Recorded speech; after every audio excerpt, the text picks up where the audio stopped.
It's all like it's all the same kind of journey. We're all on the same journey, the same thing. Yeah. You know, my path is slightly different than yours. I mean, obviously I started a lot younger, but you know, it's still we still share the same, you know, dreams. We still worked just as hard as each other. We still did the thing that is really amazing about Guided by Voices is that we were really lucky.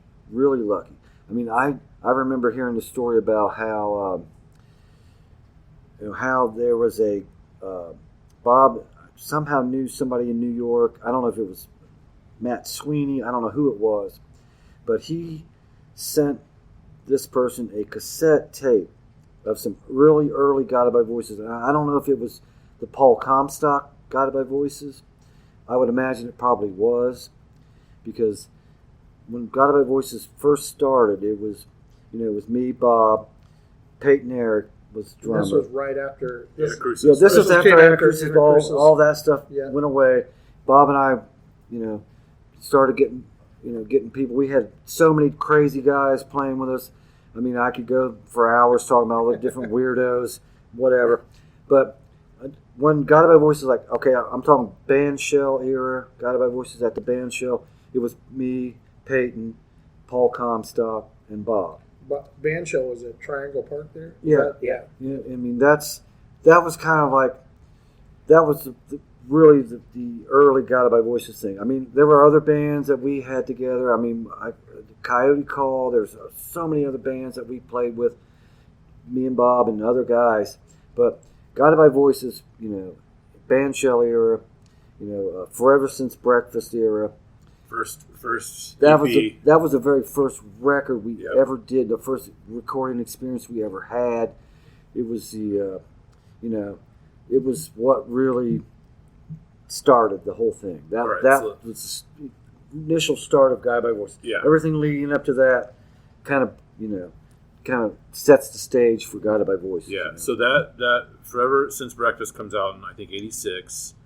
When did that record and those songs start to come together before you guys went to actually record? I mean, was that the kind of thing that you were sitting on some songs and you went to record, or you went in the studio and just kind of... Well, it was... What happened was, once we decided to do our own thing, our own music, our own band, Bob was writing songs. He was the main songwriter dude, okay? And that was fine with me because... I'd never written songs, so I'm not thinking about that at that time.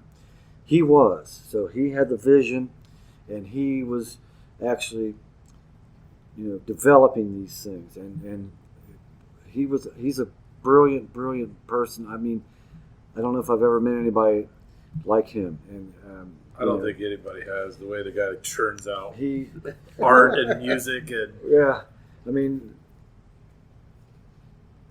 But at the time, he was really super motivated. I can't speak to now, and that's not what I'm talking about. At this point in our development, I think he was so focused on getting into that into music. It was another just a whole nother thing. But we would rehearse together, and we would try out different guitar players, and we would work. And Bob he actually learned how to play guitar, so he could actually play. And he wasn't a great guitar player, but he was good enough to where we could understand what was going on. Once we kind of got guys in that could play. And Comstock was one of them, and he would add a different dimension to the music. And so, with the few songs that we had ready, we actually booked time into the studio down there in Kentucky and went down and recorded. Yeah, it's group effort. Is that right? Yeah, group effort. We actually went down there, booked studio time, and went down there and actually started laying it down. Was that the kind of thing where you guys were going back and forth? Because I mean, it's only a little over an hour to get from there to here. Were you going back and forth, or did you go down there and stay? Yeah, what we did, I think, I don't exactly remember exactly what happened. I mean, it was only like 40 years ago. So. Yeah, but I think what we did is we went down there and we rehearsed the songs together. So we went down to the studio and tried to lay down the basic tracks and get that down. Yeah. And then I think after we did that, then I think Bob went back and laid down the vocals and did overdubs, the guitar overdubs, whatever. And like I said, I wasn't hip to what was going on in recording, so I did recording, so I didn't know how that process actually worked. So I was really learning how that worked. Sure. And so I think what happened was we laid down the basics, and then we went back down together, and Bob did the vocals, vocal tracks, guitar tracks, laid things down, tightened all the songs up, let the guy mix everything together. Yeah. And that was it. That was the Forever Since Breakfast record. Yeah. So, and you guys, as I recall, that was all self-funded, right? You guys took care of that yourself. Yeah. It was all in-house. Yeah. 500 copies maybe or something like that. Yeah. Very limited edition. Very limited edition. Didn't have any money, but we put money together. I think they I don't know who found. I don't even know who found out where to get the records pressed, but we got the things done. Yeah. Got them in our hands, and we were just looking at them and just like, oh yeah, fucking real. Yeah. Just look at that. Now, was this after you had said Bob sent a cassette to somebody in New York? Yeah, I think that happened. Maybe a couple of years later. Okay. But that was kind of what I would call the lucky break for Guided by Voices, is that after all this stuff happened, somebody somewhere got a tape of some sort of Guided by Voices, and I don't know what they were listening to. I don't know what it was. Someone on the internet somewhere probably knows exactly what it was and what songs. And so, anyways, the person had the tape, and that's the story that I've been told, is that they were at a party in New York. The guy put the tape in. Supposedly, some record company guy was there. Now, I don't know if this is real or I don't know. But supposedly he heard it and said, "Man, are these guys signed?" And the guy says, "No, they're not signed." So, that's kind of a loose interpretation of what I know to be true. I don't know if that really is true, but I think it is. I think it probably did happen. And then after that, things started happening with record people, contacting us. But again, this is many years later. Yeah. This is probably coming up on Propeller era. Right, that's right. Up until that time, all those records were done by ourselves on our own, put out on our own. Yeah. And as far as I know, nobody really knows what they were, or anything about it. Yeah. Well, when we talked to Don Thrasher, he was in sort of that later era towards Propeller. He said, he never played a live show. You guys were, at that point, Guided by Voices was recording stuff. You put out, recording records, like multiple projects between Forever Since Breakfast and Propeller, but you weren't playing live at all really in that era? Or very sparingly? Very little. And this brings in the era of Toby. Tobin Sprout. Yeah. Yep. This is where he kind of comes in to the picture, because while we're doing our thing, Toby's got his thing, Figure 4. Yes, Don with and they were an amazing band. We used to go watch those guys play at Walnut Hills, and man, we was like, these guys are good, man. Oh my God, yeah, And this is not knowing that Toby's going to eventually become, into our world in that way. But we just really liked their band. I love them. Bob loved them. We were just like, every time they would play, we would go see them. And was Tobin from Dayton originally? Yeah. I think he is originally Yeah, from okay. Dayton. I couldn't remember if he was from or ended up here somehow. He maybe was born somewhere else, but when we met him, yeah, he was He was in the music he was scene. from Bellbrook Okay. in the scene, and one of these guys in all these great bands that we played with throughout the years. I mean, we did shows with so many great early Dayton bands. I mean, Yeah. I don't even remember half the names of them, but man, the scene was so alive. Yeah. So many bands. I mean, every week, every night, there would be somebody playing that you would just be like, "Fuck, we gotta go see these guys, Yeah. man."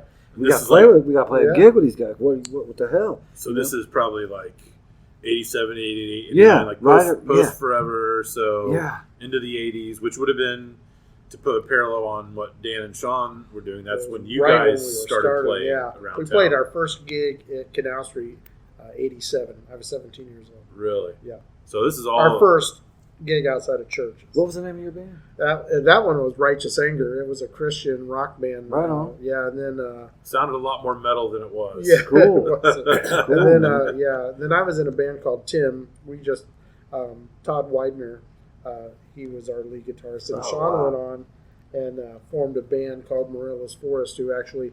They got signed and toured and I stuff remember like that. them. So, I remember yeah. them a lot. I've seen them many times. Yeah. Yeah. Saw Sean. I mean, it's just so unbelievable how many great bands Oh, have yeah. come from this town. I mean, I know you talk about Don about all the funk and all the other. Yeah, right. I mean, but goddamn, what a magical place we have. Well, that's why we wanted to start this and start here. Well, I mean, this is our, our home, but just what was going on in that time frame, from it sounds like from the mid '70s up to early 2000s. It just seemed like in all the different genres and people coming out of Dayton, and it seemed like a phenomenon. It was unbelievable. I mean, I know people like to think Seattle is a great rock and roll city and all the great bands from Seattle. Fuck Seattle, man. Dayton is the fucking greatest city there in you rock and go. roll. That was Mitch Mitchell, that quote. Dayton's the cradle of rock and roll. Dayton is the cradle of everything great in the world, man. And I would love never, this energy, I man. would never ever, I would never ever say anything different. Dayton is the greatest city ever in the world, dude. Ever. So why, we're talking late 80s here, right? You have all this great music happening. Bands are just playing every night. Guided by is recording, and you're seeing all your friends are playing, the scene is happening. Why wasn't Guided by playing more at that time?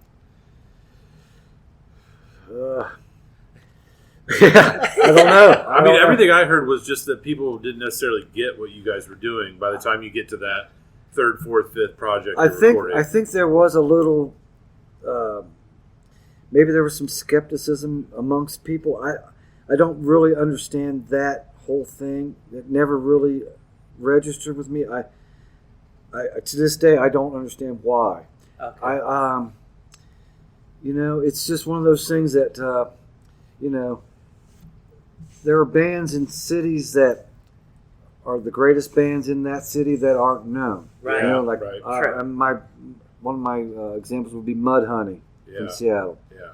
Screaming Trees from Seattle. yeah. Oh my God! You know what I mean? Great. Mm-hmm. They didn't get the big fanfare. They had like that a little glimpse, like they each had like a Yeah. hit or two that Yeah, people knew. they were but- just right there under the surface Yeah. that you have to dig a little deeper to find. right. And so I think maybe we could have been in that spot. I also think the fact that we were a bunch of pricks didn't help. We were gave up pricks. we weren't necessarily the nicest people. I speaking for myself, I don't know if I was the friendliest guy. I mean, I don't know. Maybe that could have contributed to it. Maybe not. That's hard to see. Meeting you today, it's like I'm serious when I say that. It's like when I first met you at the Wharf, a cigar shop. You're like the nicest dude, Yeah. and it's like even today, talking with you, it's like I can't see you as this prick. Well, Really, you know? When I was in my younger years, I had a lot of anger. I was a very angry young guy, and it really affected me in a lot of negative ways as a younger man. Throughout my evolution in as a wiser man, Yeah. I come to realize, and the greatest thing that I think I've ever done for myself is I learned to love myself. Yeah. For many years, I did not like myself. I was very angry. I had issues, I had personal demons, Yeah. and I tried to use drugs and all these things, thinking it would make it better, but it just made it worse. And the only thing, and it came many, many years later in my life, is self-love. Yeah. That's awesome. And, Yeah. It's good. man, That's when I finally figured it out, the whole world opened to me, yeah. And I missed so many opportunities. I've done so many stupid things and fucked up things. And if I had any regrets, it would probably be that I wasn't a very caring person. When I was younger. Here's the good news. You're here with us today. You Yes. got today. That's Hopefully right. got tomorrow to wake up. Yeah, man. Good. It's Life a- is so good, and Yeah. and thinking back over all the times and all the great things that we did, and all the great shows, and all the beautiful things that happened, and opportunities that we were given. I mean, I couldn't think of a better way, or I would never want to live my life any way else, because everything leading up to today and in the past was meant to be. Yeah. And so, Well, and going back to the Guided by Voices experience, I mean, so you guys didn't play around as much. Whatever. It worked out. Yeah. I mean, Yeah. it turned out okay. I mean, as it turns out, the tape gets to the right person. The guy at Scat Records, hears, I don't know if it's Propeller that got like the next thing, so that yeah, Robert Griffin was the guy that we did our first real tour with his band, and he was out of Columbus, and I don't know the whole situation of how he came into the mix. I just know that I actually watched his band in Dayton called Spike and Vein back in the day. Huh?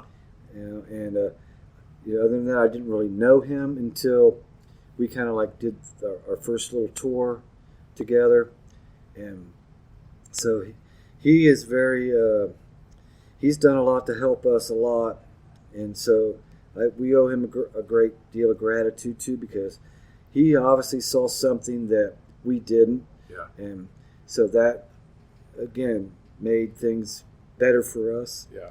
And And so that's coming on. So Robert Griffin, Scat Records, he hears Propeller, I think is the way the story goes, and then you guys go to record B1000 for Scat. Is that how it goes, or was B1000 already in the works? I think we were already doing that. And the songs are probably already there. And I would think imagine. what he did was he said, "I'll put that record out for you." Okay. So I think we were already kind of working into that project, and I think he's just convinced Bob to get on his little whatever his little label was at the time and put that record out as B1000. well. Yeah. Yeah. So he did both of those, and so yeah, he I think he was a visionary as well. I think he saw something in us that Maybe we didn't see in ourselves. I can't speak for Bob, or but I for myself, I think he saw something that I didn't see, but at the same time, I never really looked or thought about that side of the business. I just, and to this day, I still don't care about that shit. All I care about is making music. The love of and the everything music. else is just it is what it is. The music, the records, the recordings is the thing. Yeah. Nothing else really matters. You know. I skipped a release, and I don't want to get the timeline wrong because there are Guided by Voices fanatics out there who will be like, "How's this clown the guy who's asking questions?" So we've skipped Vampire on Titus. I And was I gonna don't. say Yeah, that. yeah. Well, yeah. I mean, all those records. I mean, Devil Between My Toes. All those records out their whole early history of the recordings. I mean, all those records, man, we're out there. We did them. You know, whatever happens and however order it happens, it really doesn't matter. The only thing that really matters is that somehow, some way, it got out to other people. Yeah. You know, it got out that Dayton, it has great rock bands. Dayton is a place for music. Yeah. There are so many good bands in Dayton. You know, we're just one of them. Yeah. One of many. Yeah. Many great fucking Dayton bands. Yeah. And you know, and the fact that we could call attention to our city, call attention to all the other good, cool rock bands and friends that we played with and made music with, that's just a feather in the cap, man. Yeah. You know? Yeah. The main thing is like, you know, we're all about being from Dayton. Yeah. This is what it's all about. You know, come check out all the great bands. Yeah. We're just one of many, many great bands. Well, So- it's amazing. And at that point, I mean, you didn't have streaming out there. You didn't Yeah. have the internet. No, The word just got out, you know? Had to get Yeah. out. Yeah. But What- I mean, also, and I totally agree with everything you said. And B1000 is a great record. Man, I mean, it's let's get real. It's so when you guys released B1000, you know, and how I heard about Guided by Voices is a random, you know, Billy Corgan mentioned them. That's how I even knew Guided by. He mentioned them like, this is my new favorite band, and I'm like, what? I didn't And they're even- from Dayton, Ohio. I didn't you know, know so who Billy he did. Corgan He was. goes, this and is my new favorite wow. band. So then I went out and found B1000, right? Yeah. I'm like, what is this? You Yeah. know, it's like pop lo-fi, Yeah. right? Well, And that's weird. That And is weird. that is the beginning and the beautiful collaboration friendship with my beautiful friend Tobin Sprout. He came in around that when this was going down, Yeah. and you know what? I think and I don't know if people would agree with it. I think he was a great influence on us. I think that myself personally, having known Tobin and being his roommate on tour for years and years, I think he is the most incredible person I've ever met. That's awesome. I really do. I mean, man, I love him. That's He's- I awesome. love him. He's He's stuff's great. His solo stuff is good. I mean, Yeah. it everything is, he does is it's really incredible. fucking great. Yeah, he's I got mean, a. I've never met a person in my life like him. Yeah. He's just, you know, like Bob. There are two people that, if you could meet two people in the world, I'd want to meet Tobin and Bob. You know what I mean? And I've been fortunate enough to know those guys and be friends with them my whole life. You know? And make music with them. Man. Yeah, make You know, music. and again, there are other people that I've known and met throughout the years that I love and I just think are tremendous, talented, beautiful people. Tim Taylor, you know, just Jeremy Fredericks, Yeah. you know, Nate Farley, you know, Scott Bodine, all these guys, you know, and it's just like these Jamie Holiday. Yeah, Jamie's I mean, awesome. he went to Northridge. Yeah. Did he? Yeah. Nice. I mean, fucking, what are we doing here, man? What's in the What water? are we doing? Exactly. I want to go back Dude. before we get too far away from it, though, because I meant to ask a question.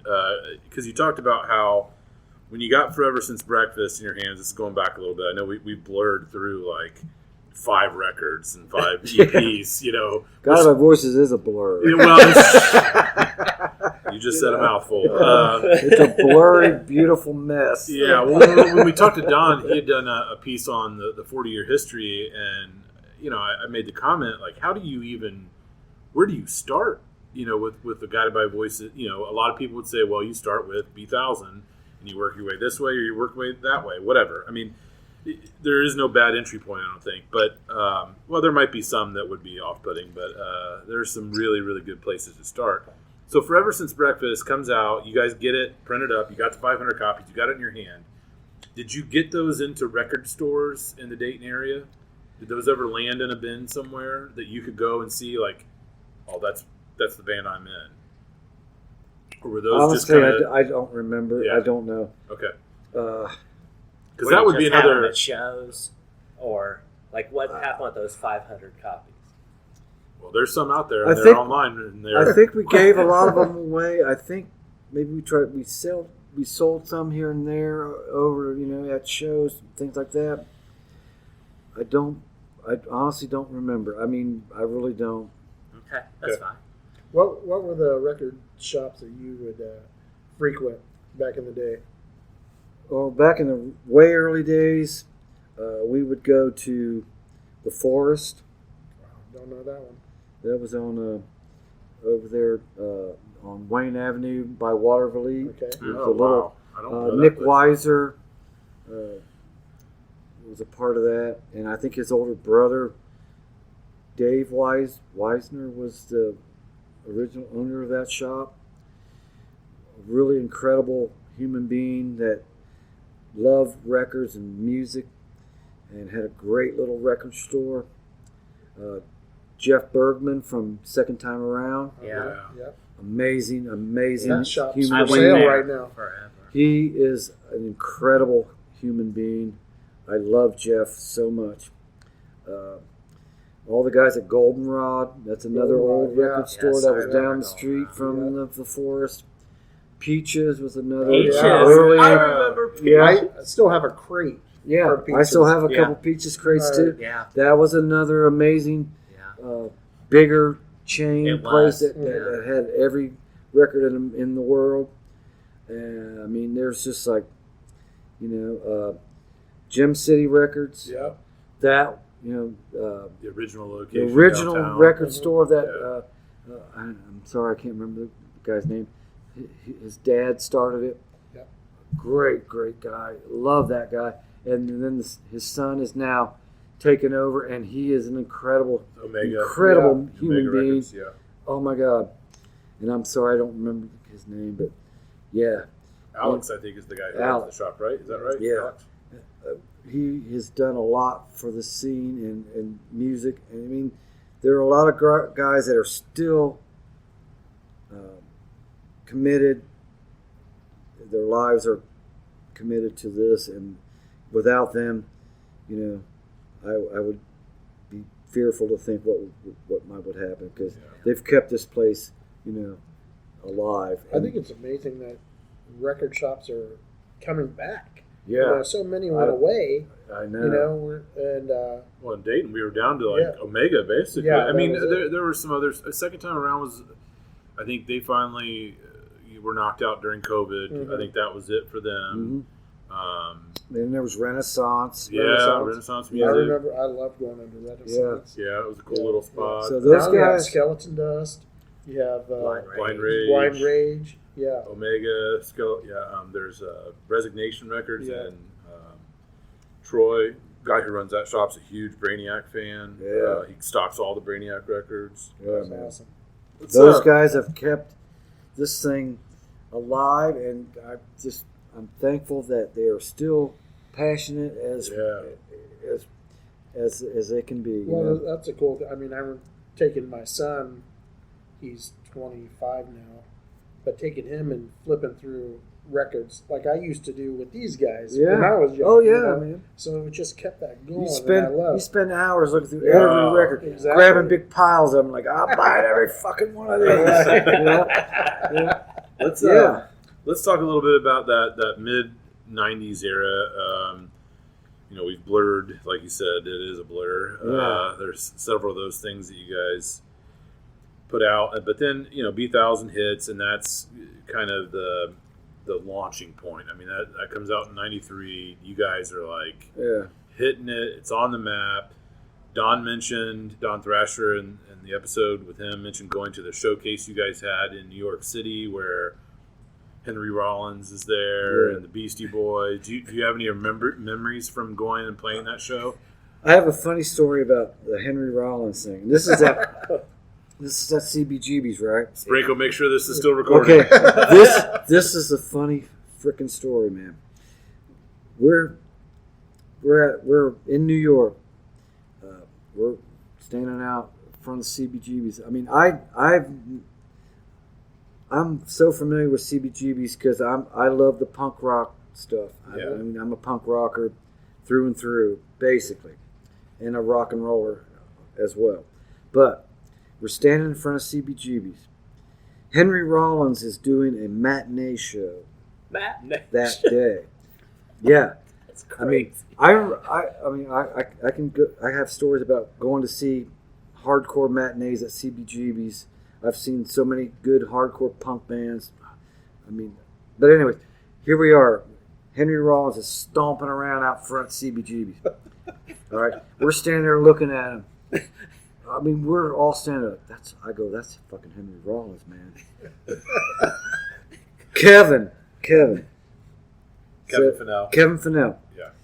He walks over to Henry fucking Rollins and holds out his hand and goes, "Henry, let me shake your hand." Henry Rollins looks at him and goes, "What the fuck do you want?" And screams in his face. And Kevin's just standing there looking at him. And I'm standing there going, "Oh my God, Henry's going to kill him. Henry's going to fucking kill Kevin." And I'm thinking, "Kevin, you don't know who Henry Rollins is, man." And he's like, he's just, he's getting ready for the show. Henry Rollins, he gets into it, Oh, yeah. There's no doubt about it. He is no fucking Yeah. joke. And he is ready. I thought he was going to beat his ass. And I'm like, "Kevin, come back. Don't talk to Henry Rollins, man. Don't do it, man. Don't fucking do it." And he walked back over. He goes, "Man, he's angry." He's Henry Rollins. He's getting his pregame on, Like, right? you don't talk to Henry fucking Rollins, man. He will smash you into the ground, dude.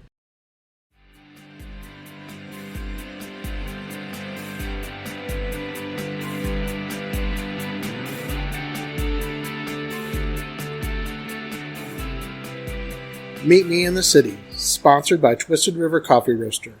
Twisted River offers an unpretentious approach to specialty coffee. Visit twistedrivercoffee.com and use promo code INTHECITY at checkout to receive a one-time discount of 10% off your entire order.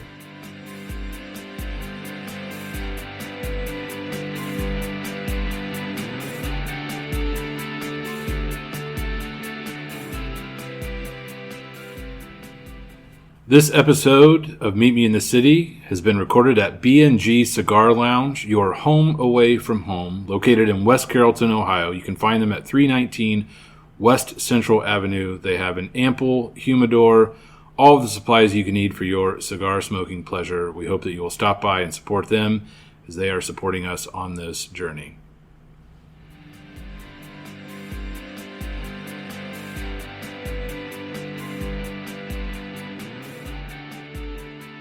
Yeah, I mean, I got so many stories about people, this kind of thing, and I mean, oh my God, yeah.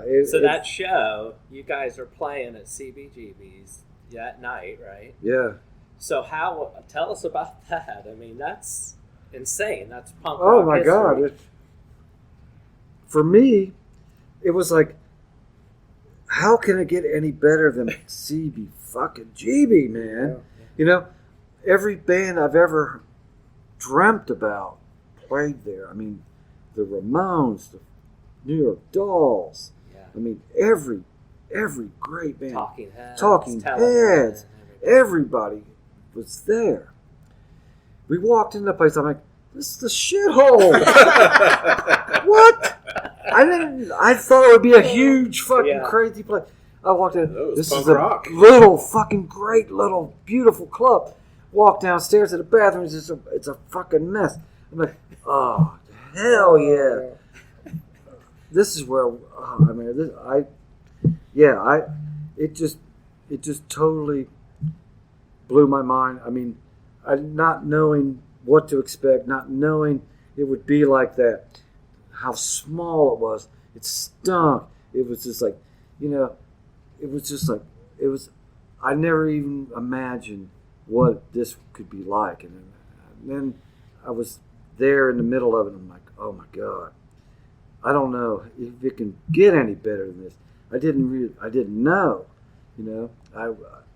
It was the greatest thing that ever happened to me was playing CBGB. Was that like when you felt this was it? I thought, man, I mean, yeah, I thought, well, if it's gonna be, it's gonna be. If not, I got to fucking play CBGB. There you go. Yeah. And if I never play again, I'm good with that. I'm cool with that, man. I fucking played CBGB, man. Yeah. A place I fucking heard about and just couldn't believe I was there. I could not believe I was playing there. They have the set list is online, which is pretty nuts. You guys played, if this is accurate, 19 songs that night. My Impression Now, Jar of Cardinals, Shocker and Gloomtown, Lethargy, Tractor Ape Chain, Weed King, Exit Flaggers. Man. Oh, what a way to finish that show. We threw down so hard, dude. To say we were excited might be an understatement, because I think, speaking for everybody, and I'll take that liberally, we were so freaking excited. Yeah. It was just an unbelievable event, and then when you're a musician and you're playing at a club that has that kind of history to it, it definitely has an effect on your performance. It has an effect on everything about that whole level. It's elevated to a whole nother level. Yeah. I mean, when we played Philly at the Khyber Pass, when we played, Philly is a town that we will always hold very close to our hearts, because they were really the first town that embraced Skydive. Really? New York was the second town. Okay. We played through Khyber Pass, and all the people in Philly really loved us and really came out and supported us. And New York was another town that surprisingly really accepted us. I never even would imagine that they would, but they did, you know, and that had a real, it had a real big impact on us. Yeah. It really did. You know, you don't know that you're going to go to New York or Philly. People are going to be like freaking out over you. Yeah. You don't think things like that. Right. You don't. That's not something that I ever would have thought would have happened. Yeah. But when it did, it's just like, fuck, what? These people, they're crazy. Yeah. They're nuts. They're nuts, man. They love it. That's amazing, and man. That's, it's just a weird, beautiful thing, man. I just. So that night, that crowd, was it packed out? Yeah. Oh man. Yeah, it was. It was like packed, full of people. It was hot. It was sweaty. It was just like pure rock and roll, man. I mean, we were just like sweating our asses off, and we were like, we're gonna give them. We gave it to them, and we gave it hard. I mean, we gave everything we could, and we gave it. We did it. You know what I mean? Wow. And we was like, what the fuck? We're gonna fucking. So after that show, at that night, you guys were just on, the moon, right? I mean, it was like we didn't. Honestly, we didn't really realize what we had done. I don't think it really sunk in like that. I mean, looking back in hindsight, okay, yeah, I think we effed it up. But at that time that it happened, we just like, we're gonna fucking rock you, man. We're gonna give you some good old Dayton rock and roll, and everything else was not in our thought process. Yeah. Because when we went to a town, when we went to play a gig, when we did what we did, we did it the same way every night, everywhere we played. You gave it all. We never held back, ever. We never did. Wow. And that's what I love about that band. We never, ever held back. No matter how many people were there, if it was 10, 20, 100, million, we just did it the same way every time. Hopefully we got those dates right, the set list stuff right. So that's 93-ish. B1000's out. Probably just before that, I would think, if I have the dates right. And then there's a clip. So I sent Sprinkle, our producer, several clips I found. I told you, and one of them was I think it's from 1994. A clip of you guys playing at Hara Arena, which I think is a pretty famous show. So you guys, and which is already huge laughing, yeah, which is already huge laughing. for Dayton. Oh man, And I then got some good Hara Arena stories. Yeah. Man. And that was Would that you the like bill to- that the Breeders were on? Was you Yeah. guys the Breeders? And there was some. The Breeders, New Bomb Turks, a New Bomb fucking Turks, great yes. fucking Were they band. from Columbus? Where were they? They're from out Columbus, Yes. and the Afghan Wigs. Afghan from Wigs, Cincinnati. oh, yeah. Wow. Dude, I love the fucking New Bomb Turks. I love the Breeders. Afghan Wigs, they're all right. I got a good story about the Afghan Wigs. So the Hara show, I think it's a sound check that the clip we'll put up to share. I mean, it's probably, if anybody's listening to this episode, they probably already watched that clip. Yeah, that's a classic clip. It was like us really understanding the big club, big giant thing.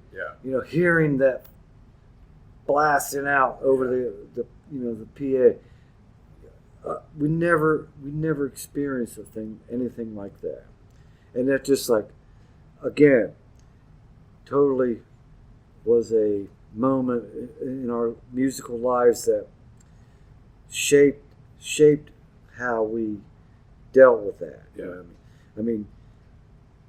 No, I've never heard myself that fucking loud. Yeah. And I had two 50-watt Marshall stacks Oh, my over there. gosh. I did the Jimmy Page setup, Uh-huh. the two Marshall stacks, and and to hear us playing that loud and hearing it just projecting out into the space was just it was a experience that I don't know if I could ever re-experience. It was something I could never re-experience.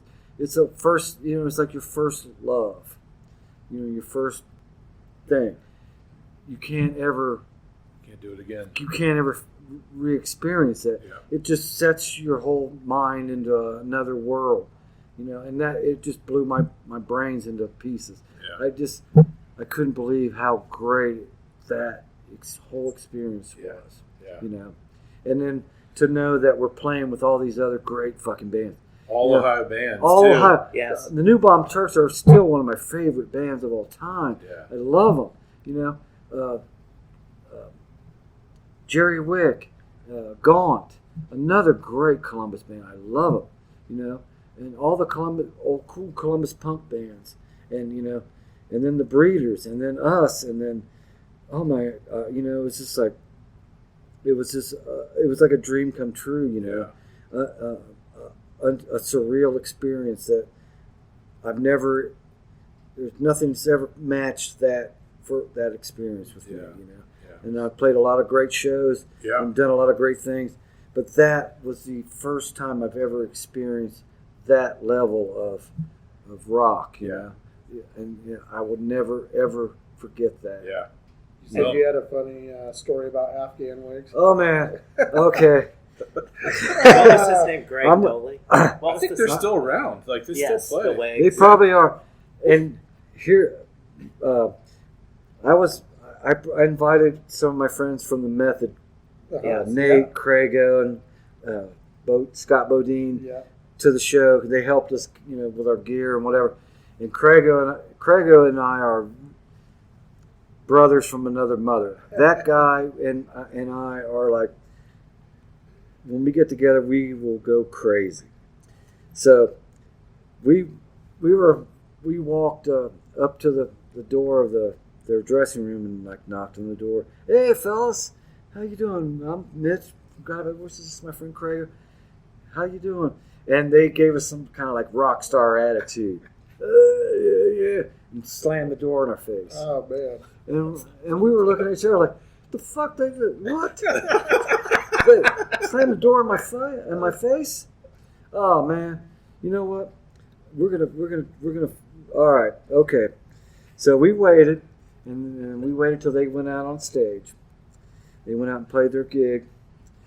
We kicked the door open to their dressing room. We went in there, and we just tore the whole place apart. Oh, we threw all their shit on the floor. We took their coolers full of stuff and took them out and stole them. We wrecked their dressing room. We wrecked it, and we just tore it up. We tore it up. Capital R rock. So, I'm prone to doing. I'm a very passionate guy, and I'll do whatever. And when somebody acts like that, well, I'm gonna Watch respond. out. I'm gonna respond. You cross paths with I've them done ever that again? We've done that a couple times. I've done some shit like that with Jimmy, with Ween in Ween? Texas. I'm not afraid to like fuck people's shit up. And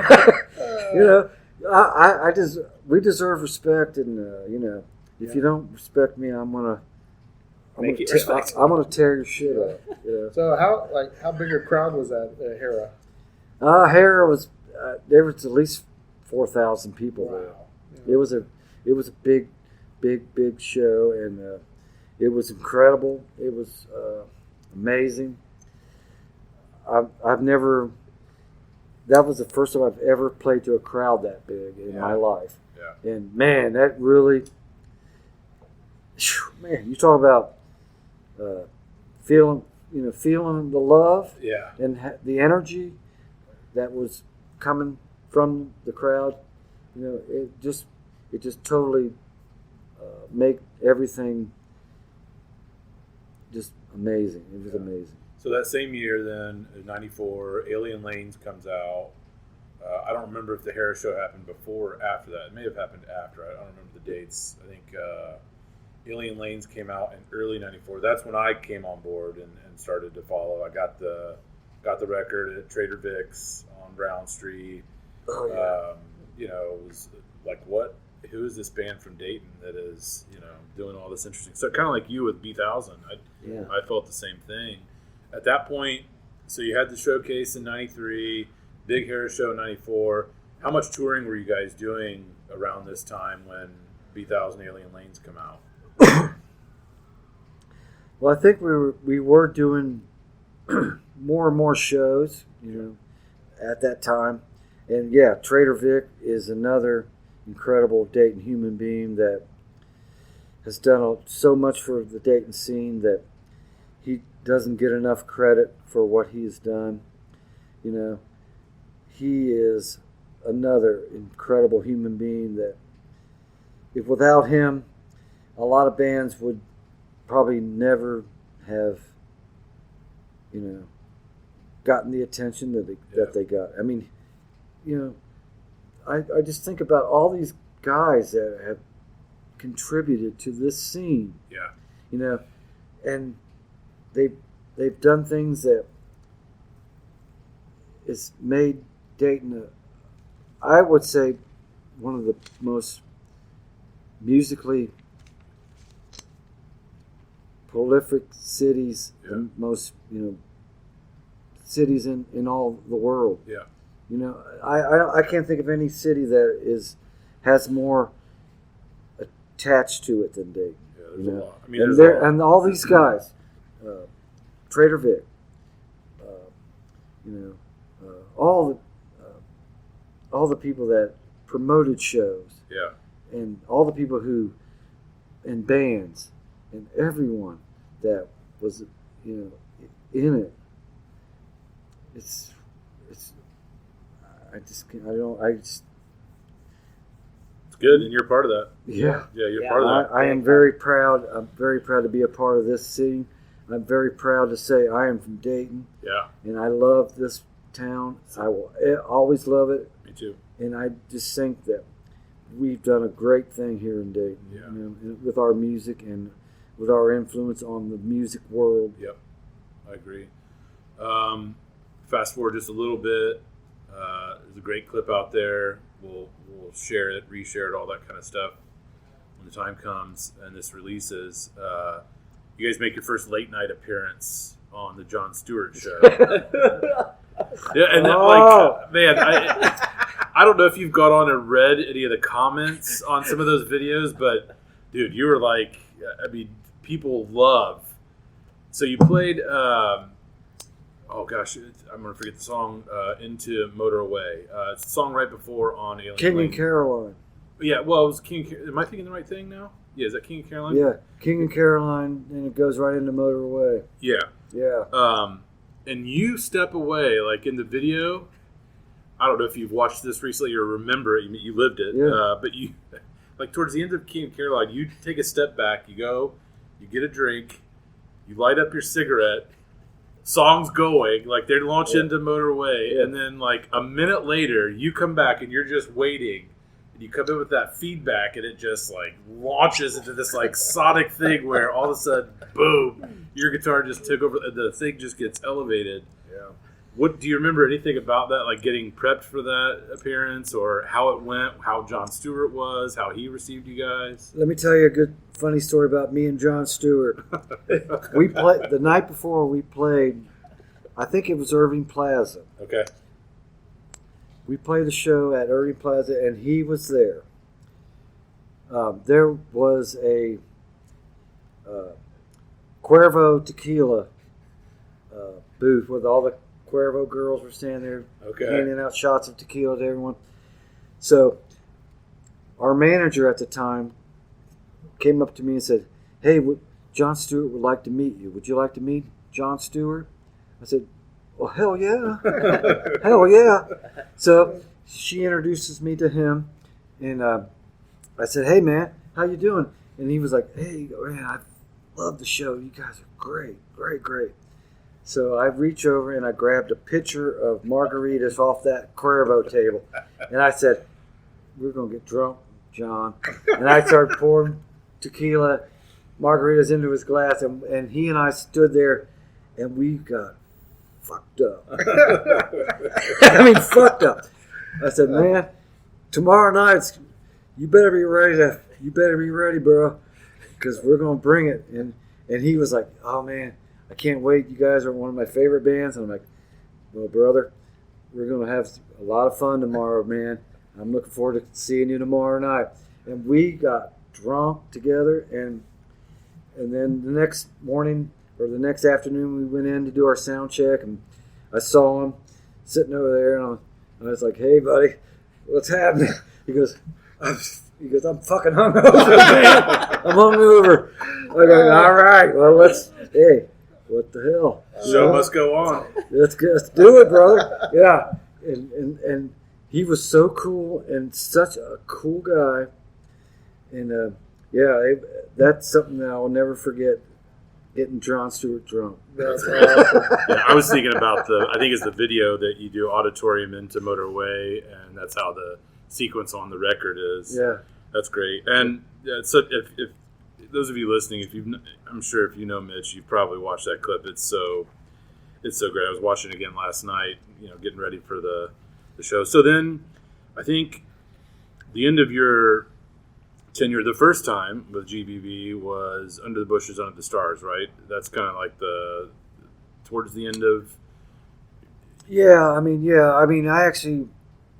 I did, when we did the recordings up in Cleveland for like Bulldog Skin and that record. Matt Gearwick. Yeah, I actually played bass on that record, I think. Okay.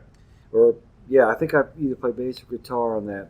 And they eventually recorded over that with the other guys or whatever. So yeah, that was kind of the end of that whole thing, and it was.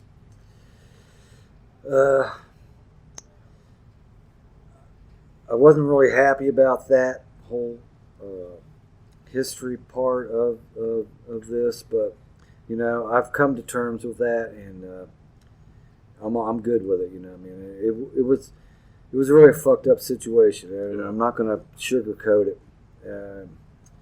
It was not a good time for me and Bob's relationship. And, I don't think there's any. I think that people who know about these things probably understand that it was a rough point in the band. Yeah. And I honestly think that at that point, Guided by Voices ceased to exist as that band. Right, that first iteration of it. As the actual band. Yeah. I mean, Guided by Voices continued on. Okay, I can dig it. Yeah. But because you were in it again. And I'm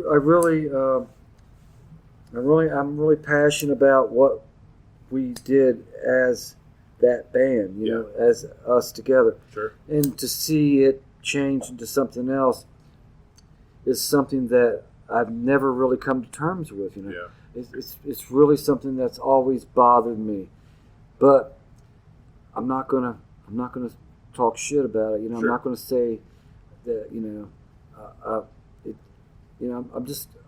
I'm gonna let it be. Yeah, that's fine. I'm gonna let it Yeah, be. yeah, that's good. Well, and that's when you started your next project, which has been going since then. Mitch Mitchell's Terrifying Experience, and Yeah.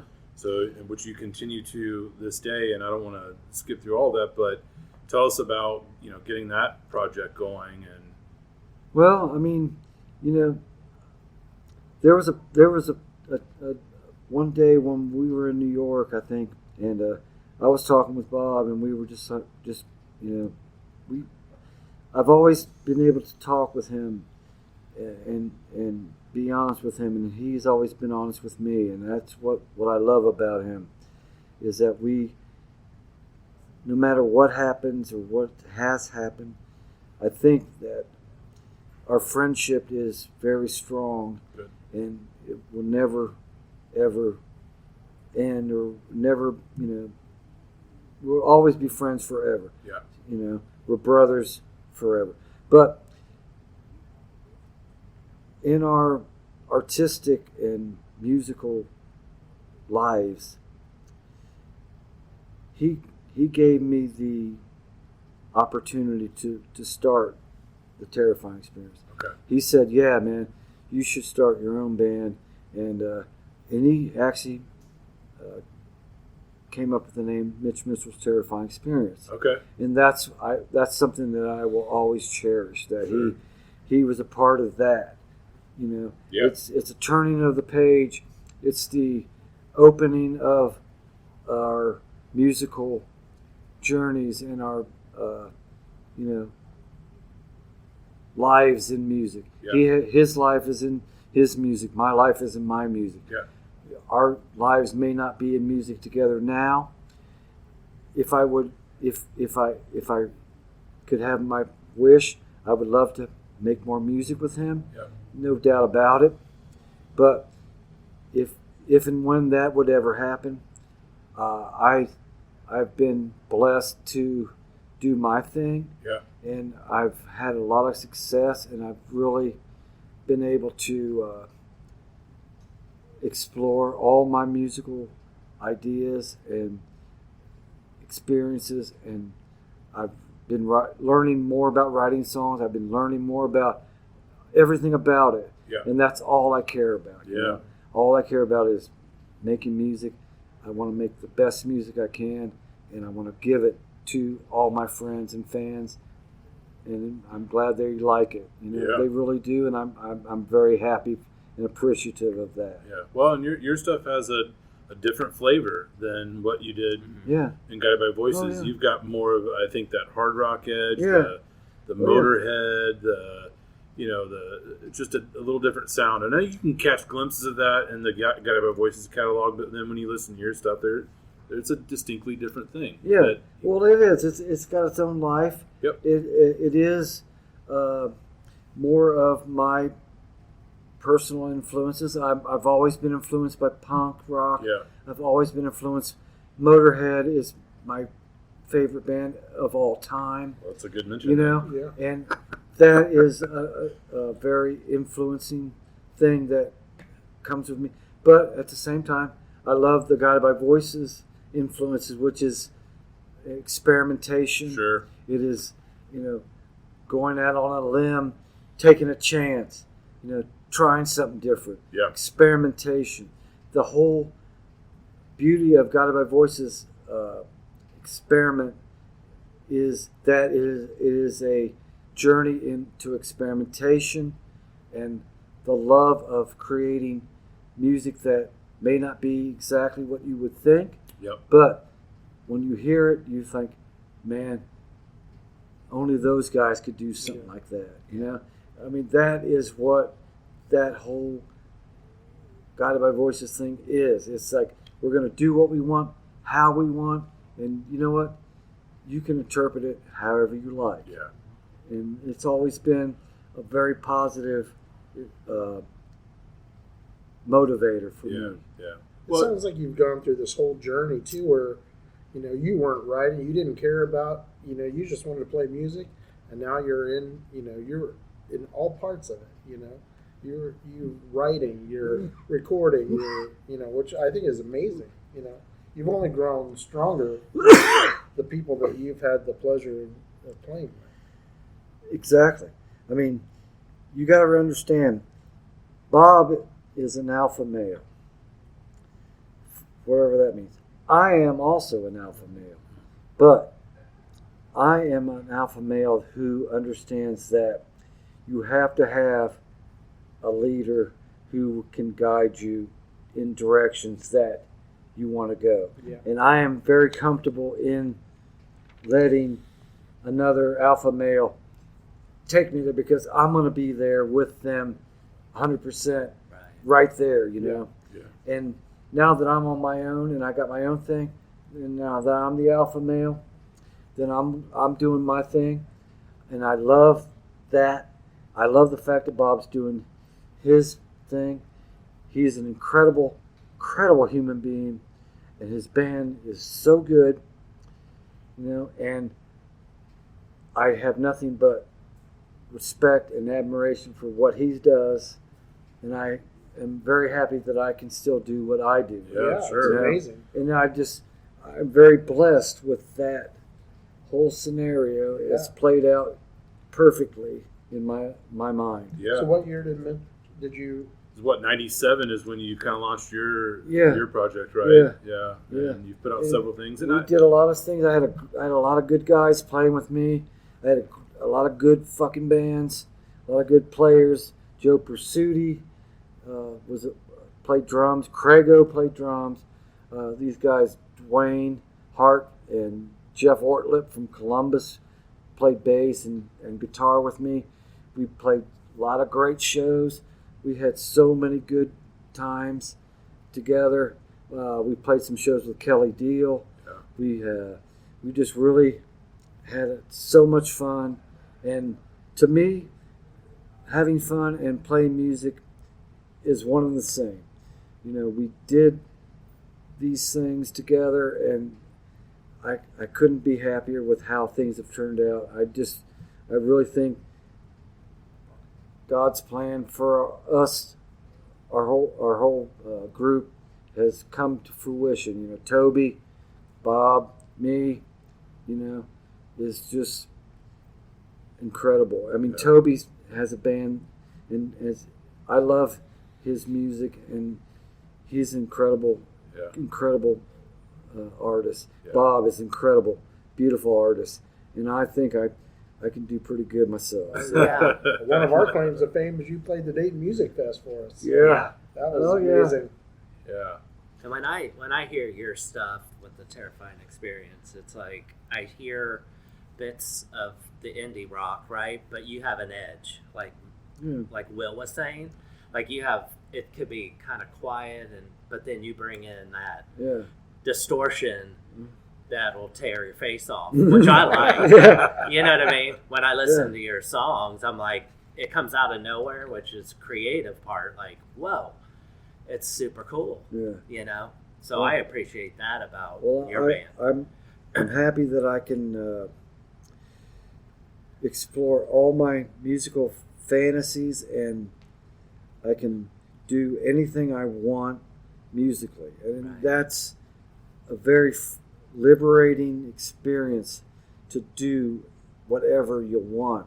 Yeah. And, you know, and I really take a lot of time. I work very hard in creating the sound that I want, the songs that I want.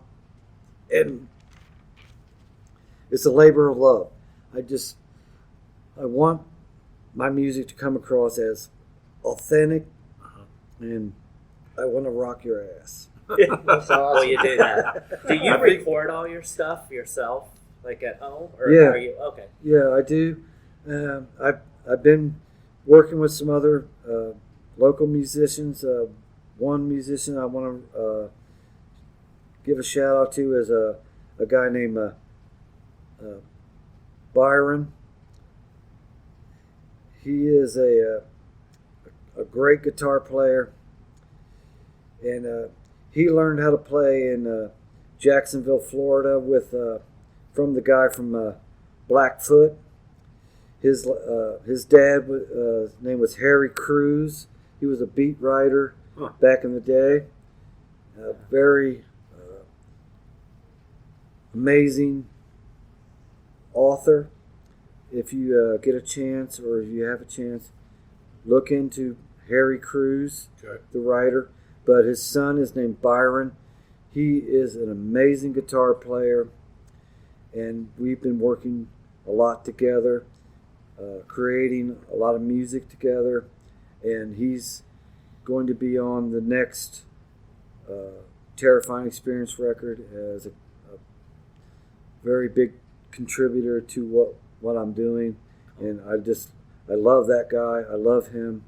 He is an amazing person, and together we really we create a lot of great music together, and we play a lot every week together. We play, and he's an amazing man. I love that guy. Cool. That's awesome. I think we're getting about there, but I think there's still some more meat on the bone, so we might have to have you back down the road. Okay. There's, I think, big chunks of things that we didn't even get into still, and you know, next time you come back, we can talk about whatever you've been up to as far as recording. It sounds like you're in process. Yeah. You just brought a vinyl. Yeah. To us. What's tell us about this project? That record, I put it out. It's actually my first vinyl record production. I've done several records on CD, and so I decided I wanted to do a vinyl record. I want the whole vinyl package, the big, sleeve, right? The insert, the record, hold it in your hands. Yeah. I think that is a really important thing with music, that you can hold the thing, look at the thing. And this record, it initially was a demo record that I was putting together to eventually record in a bigger studio, bigger production value, whatever. And it ended up not coming to pass. So I had this body of music, and I said, you know what, man, I'm going to put it out on a record. And I just think that, being that Guided by Voices and what I've been involved with throughout the years is a lo-fi aesthetic. It has that quality, that grainy, quality that's really gritty and just like in your face. this record is one of my most favorite records, and I've actually sold this thing all over the world, and I've actually sold it in Israel. Wow. Wow. I've never sold a record in Israel, and I've got 2 records in Israel, and I've got records all over the world, and I'm very proud of it. That's awesome. And I hope Mitch, that what's people. the name? Mitch, what's the name of the record so that people know? as they're This listening? record is called Appalachian Tontine. Okay. And I still have some records available, and Where can they find that? they can get on my Facebook page, Mitch Okay. Mitchell's Terrifying Experience. I'll be happy to send it to you. I say I'll charge you $25 with shipping if you want to buy it, and I really am proud of it. I think it just crystallizes what I am feeling and doing in music, and it really is a diverse journey into music, and I'm so proud of it. Yeah.